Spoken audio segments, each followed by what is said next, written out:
Olá, pessoal! Nós chegamos então na última parte da nossa aula, onde nós vamos ver como que é feita a manipulação dessas suspensões. Eu vou mostrar para vocês então os equipamentos e as vidrarias mais utilizadas na farmácia de manipulação para nós obtermos uma suspensão. Nós vamos utilizar então as balanças para fazer a pesagem dos componentes, né, que pode ser uma balança analítica ou uma semi-analítica. Nós vamos utilizar as espátulas, né, para separar o pó para pesagem. Nós vamos poder utilizar o tamiz, né, se for necessário, então, uma uniformização do tamanho das partículas. Vamos utilizar o grau para fazer uma redução, uma micronização das partículas sólidas. E é ali no grau que a gente vai adicionar o agente molhante para aumentar a molhabilidade do pó para receber o veículo. E com a espátula, então, nós vamos transferir essa mistura que vai estar aqui no grau para o cálice, né? E vamos adicionar a parte líquida, né? E vamos finalizar a suspensão. E para isso, nós vamos utilizar o bastão para misturar. Caso a gente vá preparar uma quantidade maior, né, de suspensão, nós podemos utilizar alguns equipamentos. Esse aqui é um moinho de rolos, né, que ele é utilizado mais industrialmente, mas tem algumas farmácias de manipulação que já possuem esse modelo aqui, tá? O moinho de rolos, então, ele vai servir para quando a gente precisa reduzir o tamanho das partículas da suspensão. Esses aqui são agitadores mecânicos, então, quando a gente está preparando uma quantidade maior, a gente precisa, né, de uma ajuda, né, porque na mão vai ficar mais difícil de misturar a suspensão. Então, a gente pode usar esse aqui, que é um modelo de hélice, como esse aqui, que é um modelo que tem uma maior força, né, de agitação, que é um Turrax. Existem vários procedimentos possíveis para se manipular uma suspensão.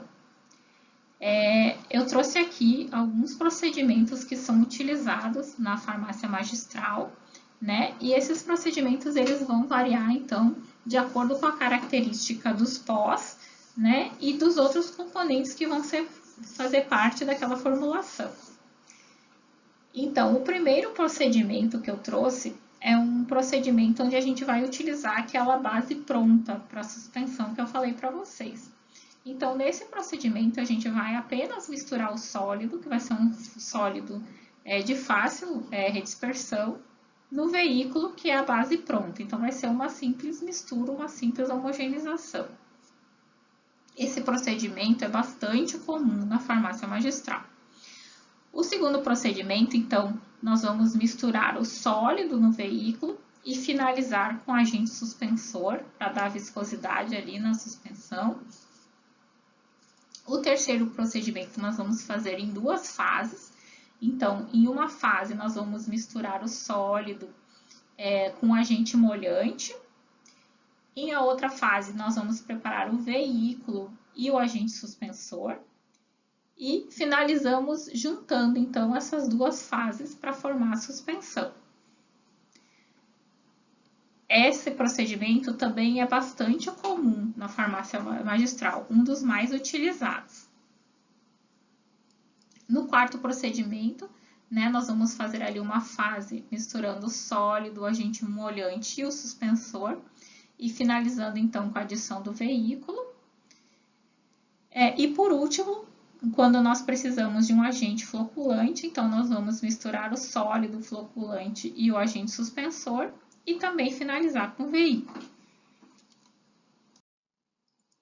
Então, aqui eu trouxe o passo a passo de um procedimento de manipulação de suspensão. Eu trouxe aquele procedimento em que eu falei que é bastante utilizado na farmácia magistral, onde nós vamos preparar duas fases, né? A fase A e a fase B, e depois nós vamos juntar as duas para finalizar a formulação. Então, como é que é feito esse procedimento? Primeiro, a gente vai conferir as quantidades dos itens da formulação, né, checando se os cálculos da quantidade dos componentes estão corretas. Depois nós vamos pesar os componentes. Se necessário, nós vamos tamizar os pós para uniformizar as partículas. Depois nós vamos micronizar os componentes sólidos com um agente molhante em 1 grau com auxílio de pestilo. E aí nós vamos formar a fase A, que são os sólidos mais o molhante. Separadamente, nós vamos dispersar o agente suspensor no veículo. Essa é chamada fase B. Depois, então, nós vamos verter a fase B na fase A, misturando levemente. Nós vamos, então, transferir essa mistura da fase B na fase A para um cálice.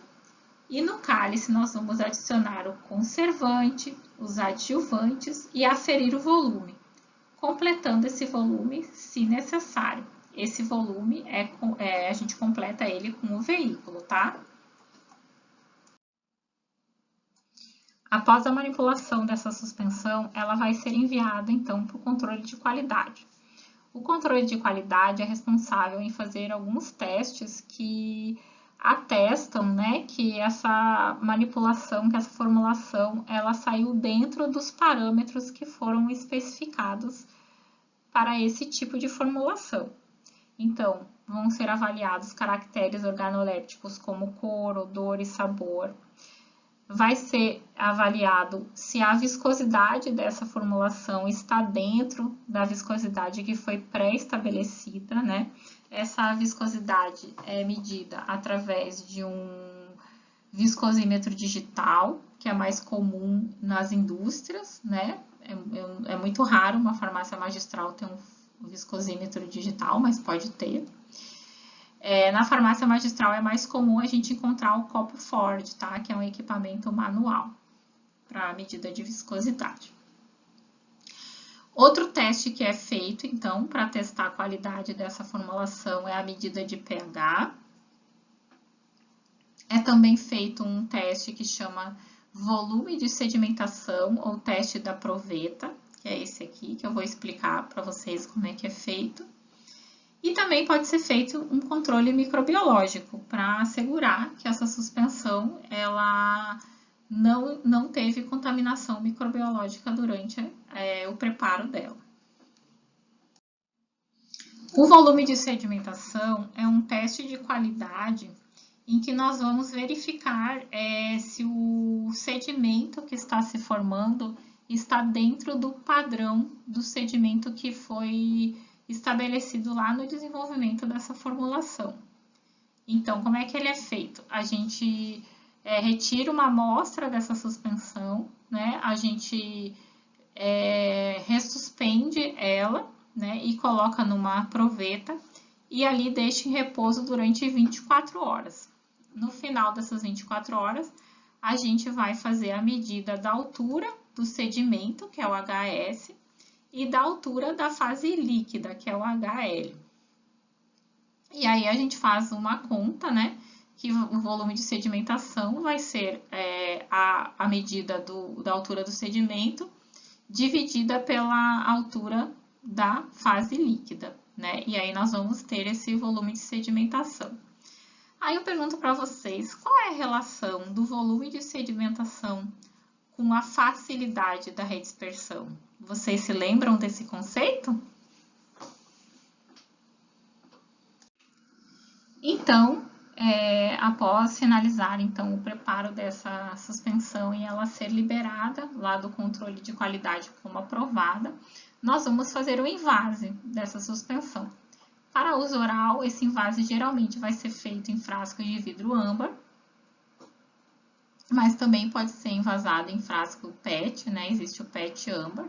E esse material ele tem uma baixa interação com a suspensão, então não tem problema. Para uso tópico, nós vamos envasar nesse tipo aqui de frasco, com uma tampa disc top, que facilita a aplicação na pele. Para suspensões muito viscosas, nós podemos envasar elas num pote, né, e enviar para o paciente, então, uma espátula para que ele faça a mistura na hora do uso da suspensão. Existem outros acessórios também importantes, né, para enviar junto com a suspensão para o paciente, que é o copo dosador ou a seringa dosadora. Então, né, para finalizar, o invase dessa suspensão deve ser feito em frasco adequado. Na rotulagem deve ir a orientação de proteger do calor e da luz. E, muito importante, em toda a suspensão tem que ir a etiqueta de agite antes de usar.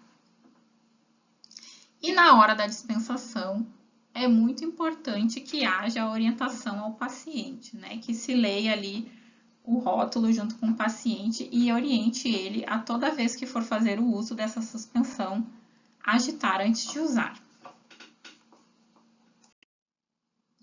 Então, chegamos ao final da nossa aula sobre os fundamentos das suspensões farmacêuticas. Espero que vocês tenham gostado, que vocês tenham aprendido bastante.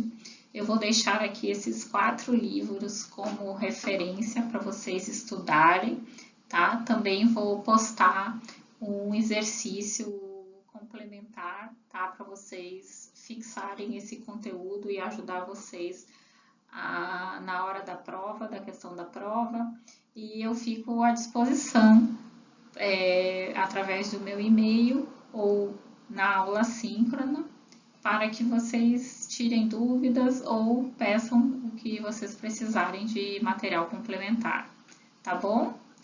Muito obrigada e até a próxima!